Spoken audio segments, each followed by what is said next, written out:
Hello दोस्तों, आप लोग कैसे हो? उम्मीद करती हूँ आप सब अच्छे होंगे। मैं ठीक नहीं हूँ। आप लोग को पता है मेरी ज़िंदगी में बहुत ज़्यादा परेशानी चल रही है और जिसका मैं कुछ हाल नहीं बता सकती।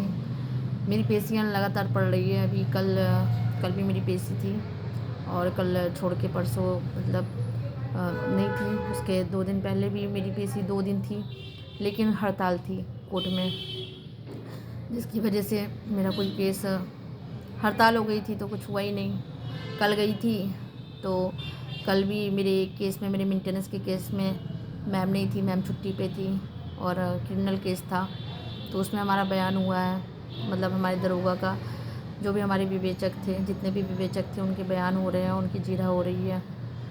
तो वो हुआ। आप लोग पूछते हो कि आपके कोर्ट केस का क्या हुआ क्या हुआ। तो अभी मेरे को आप लोग को पता ही है कि कोर्ट में केस जो चलते हैं वो इतनी जल्दी तो सॉल्व नहीं होते। तो वो चलते हैं, थोड़े दिन तक तो चलते ही हैं। वो सॉल्व भी होता है, ऐसा नहीं कहती कि कोर्ट में केस सॉल्व नहीं होता है, हो जाता है। सज़ा भी मिलती है, अपराधी को मिलती है, लेकिन वो अपने टाइम पे मिलती है। आपको लड़ना पड़ता है, बहुत ज़्यादा लड़ना पड़ता है। तो जाहिर सी बात है, अगर आप लड़ोगे तो आप क्रिमिनल को, जो एक क्रिमिनल होता है ना, उसको आप सज़ा दिला सकते हो। अगर आप नहीं लड़ोगे, आप हार मान जाओगे, तो आप उस क्रिमिनल को सज़ा नहीं दिला सकते हो। तो मैं लड़ाई लड़ रही हूँ सज़ा दिलाने के लिए अपने पति देशराज को और अपने बच्चे का अधिकार लेने की लड़ाई। मैं चाहती हूँ मेरे बच्चे का अधिकार मिल जाए, उसकी ज़िंदगी बन जाए, उसकी पढ़ाई लिखाई हो जाए। मुझे अभी मेंटेनेंस का कोई पैसा नहीं मिल रहा है क्योंकि मेरा पति दे नहीं रहा है मुझे। मेरे बच्चे का खर्चा कोई दे नहीं रहा मेंटेनेंस में। वो चाहता ही नहीं मेरा बच्चा पढ़े, वो चाहता ही नहीं मेरा बच्चा एक अच्छी ज़िंदगी जिए। कोई बाप आप लोगों ने नहीं देखा होगा जो अपने बच्चे के लिए कभी अच्छा ना सोचे, लेकिन मेरा पति मेरे बच्चे के लिए कुछ अच्छा नहीं सोच रहा है। मेरा धोखेबाज पति, जिसकी शादी पहले से ही हो रखी थी, 2 बच्चे थे, और अपनी पहली पत्नी, अपने पहले बच्चों को बहुत देख रहा है वो।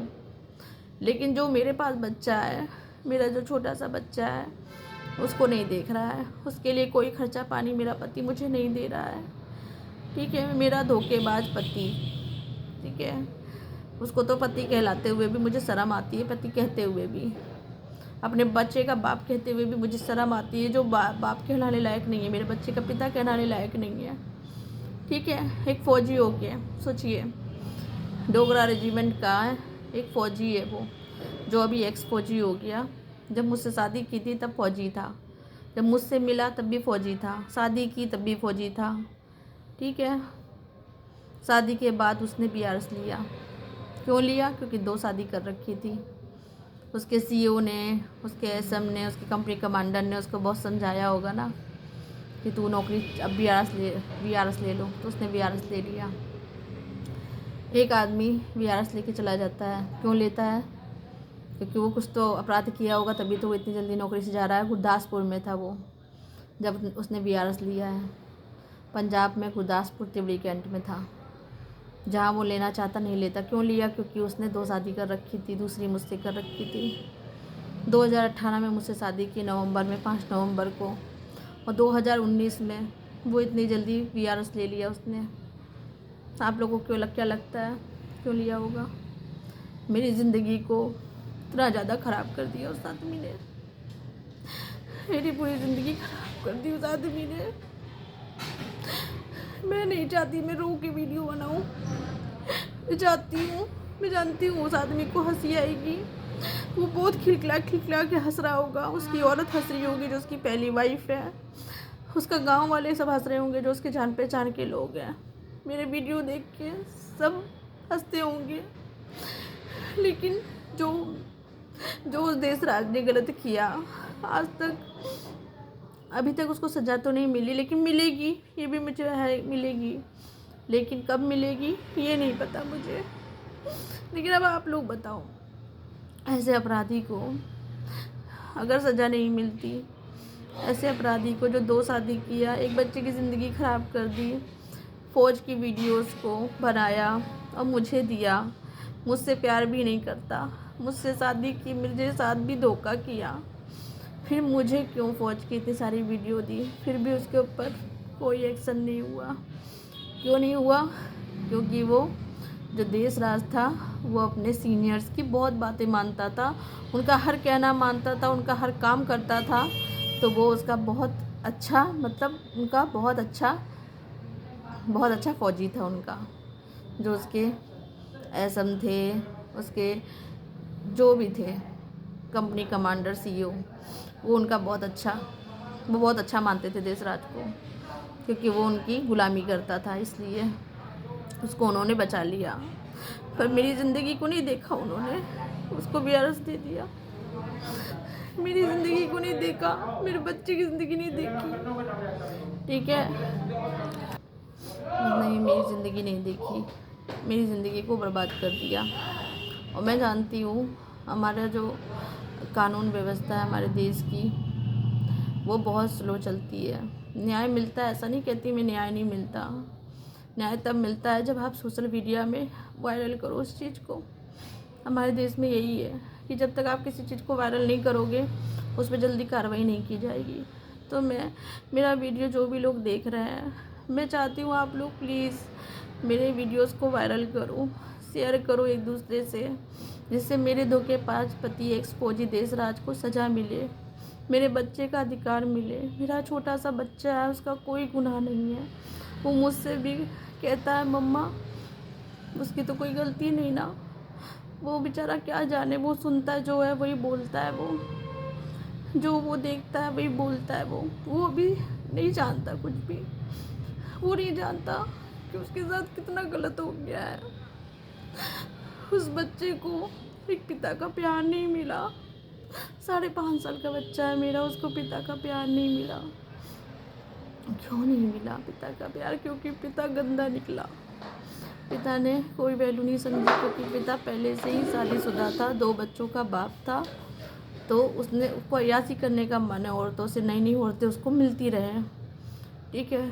तो वही काम उसके पिता ने किया, देशराज ने। पर आप लोग बताओ, बच्चे का तो कोई गुनाह नहीं ना। जब वो शादीशुदा था, 2 बच्चों का बाप था, मुझसे क्यों शादी कर दी? मेरी ज़िंदगी क्यों ख़राब की?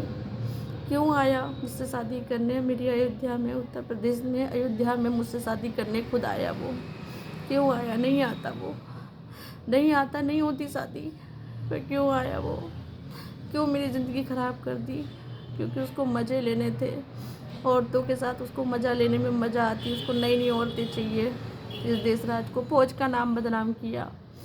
फौज के कितने अच्छे फौजी होते हैं जो हमारे देश के लिए अपनी जान तक निछावर कर देते, लेकिन एक इस देशराज की वजह से हमारे फौजियों को भी बदनामी मिल रही है। सिर्फ एक, कहते हैं ना, तालाब में एक मछली गंदी हो तो सारी मछली को गंदी लोग समझते हैं, बस वैसे ही मेरे साथ मेरे पति ने बहुत गलत किया है। मुझे बहुत मारा पीटा है, बहुत ज़्यादा मेरे गाली गलौज, मुझे इतनी गंदी बकी है। यहाँ तक कि ये तक बोला कि तुम मर जाओ। ये सब मुझे बोला गया है। वो भी कब बोला गया? जब मैं प्रेग्नेंट थी मुझे ये सब बोला गया कि तुम मर जाओ। मुझे गंदी गालियाँ दी गई, गंदे वर्ड बोले गए, मुझे टॉर्चर किया गया है। लेकिन फिर भी मैं सोचती थी मेरा घर बस जाए, कि मैं अपने माँ बाप के ऊपर बोझ नहीं बनना चाहती थी, अपनी माँ के ऊपर, अपने घर के ऊपर, लेकिन बन गई बोझ। बुरे वक्त में कोई किसी का नहीं होता, कोई भी नहीं होता, अच्छे वक्त में सब होते हैं। मेरा पति ने मेरे साथ गंदगी की और मैं चाहती हूँ, आज मैं लड़ाई लड़ रही हूँ। मेरे को 2021 से मैंने केस कर रखा है अपने धोखेबाज पति देशराज के ऊपर, और अभी तक उसके ऊपर कोई एक्शन नहीं हुआ। वो आज तक जेल नहीं गया। मैं चाहती हूँ इस देशराज को जेल हो, ये जेल जाए, इसको सज़ा मिले।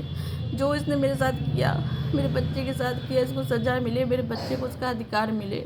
और कोई भी लड़की जो इसके साथ कोई भी लड़का गलत करता है, ये इस आदमी को सज़ा मिलते हुए देख के ना वो गलत काम ना करे। अगर इसको सज़ा नहीं होगी ना तो लोग यही सोचेंगे कि करते रहो, 2 शादी करने पे भी सज़ा नहीं होती। तो प्लीज़ आप सबसे रिक्वेस्ट है कि अगर आप मेरा वीडियो देख रहे हैं, आप जितने लोग, प्लीज़ इतना शेयर करो कि ये वीडियो वायरल हो, इसकी सारी वीडियोस वायरल हो, इसको जल्दी से जेल हो। तो प्लीज़ आप लोग मेरा सपोर्ट करो, वीडियो को ज़्यादा से ज़्यादा लाइक करना, शेयर करना, सब्सक्राइब करना और ढेर सारे कमेंट करना, अपनी राय दीजिएगा। आप सब अपना ख्याल रखिएगा।